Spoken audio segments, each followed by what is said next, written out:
અદ્ભુત નાટક, હૃદયને સ્પર્શે એવું નાટક છે.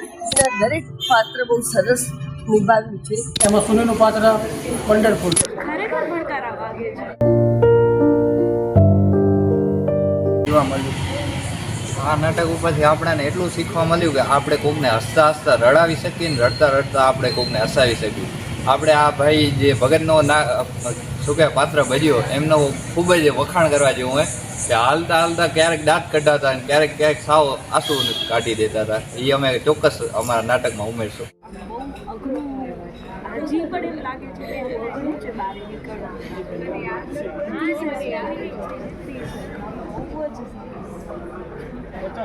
શબ્દો નથી હવે કે હું શું કહું કે કેવી રીતે રજૂઆત કરું. જે એક મૂળ એક વાત એક શબ્દ જે ચોટદાર રીતે પૂછ્યું છે ને એમાંથી બહાર નીકળવું અતિશય અઘરું છે.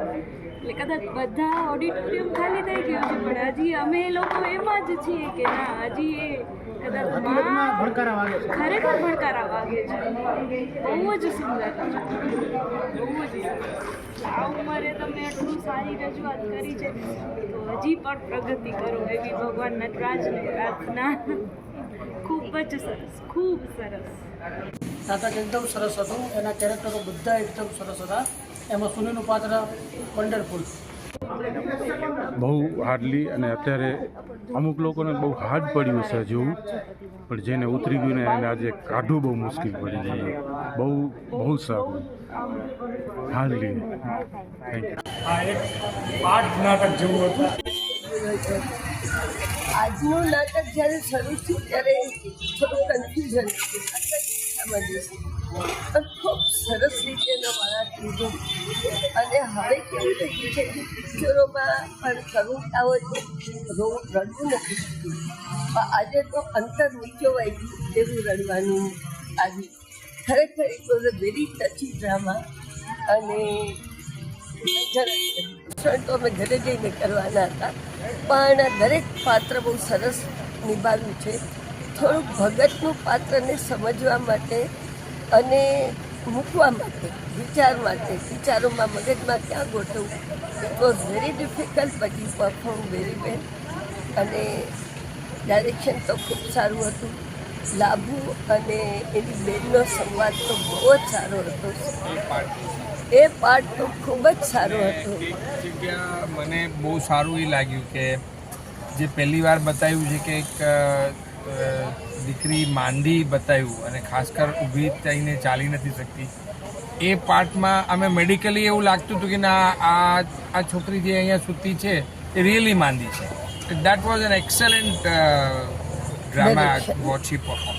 હર performance probably I would rate very good. Different કેમ કે એક રૂમ પોતાની વાત કરે છે અને આ જે ભગતનું કેરેક્ટર બતાવ્યું છે અને આ કેરેક્ટરાઇઝેશન જે મારા વાઈફ મને સમજાવતા હતા વધારે કે the male person is busy with his જજ. પોતાનું કામ પ્રમાણે રોજ જે ભક્તિનું અને જે રામકથાનું છે એ બતાવે છે અને ઘરે આ જે એમની મધર છે ડોટરની એનું પાત્ર અલગ બતાવ્યું છે. અને બેઝિકલી એ સમયમાં કેવી રીતે લેડીઝ ઓફ ધ ઘરમાંના ઇસ્યુઝ હતા અને કેવી રીતે કેટલું હદ સુધી સહન શક્તિ રાખીને આ બધું સંભાળતા હતા એ મેસેજ મને વધારે હિટ કરી. અને માએ પોતાના પણ બહુ ખૂબીથી નિભાવ્યું, ખૂબ નિભાવ્યું. અને આ પણ એક મેસેજ છે યંગ મધર્સને કે પહેલાં હતું એ નહીં, અત્યારે પણ આવી જ ભાવના હોય છે પણ જુદી રીતે વિખરાઈ ગયું છે. બાકી મા અને દીકરી વચ્ચે આટલો જ ઉત્કૃષ્ટ સંબંધ હોય છે, પ્રેમ હોય છે. નાની દીકરીનો એક તરફથી હતી, લાભુને દયા હતી, આને ખાલી પ્રેમ હતો નાની દીકરીને. એટલે આ બધું બહુ સરસ રીતે એક્સપ્રેસ કર્યું છે. એ વી એન્જોયડ અ લોટ. હૃદયને સ્પર્શે એવું નાટક છે અને આવા નાટક કાયમી થવા છે. અદ્ભુત. 4 લોકો માત્ર અને શબ્દમાં કઈ રીતે નથી અદ્ભુત હતું. આયોજન કરેલું હતું અદ્ભુત નાટક.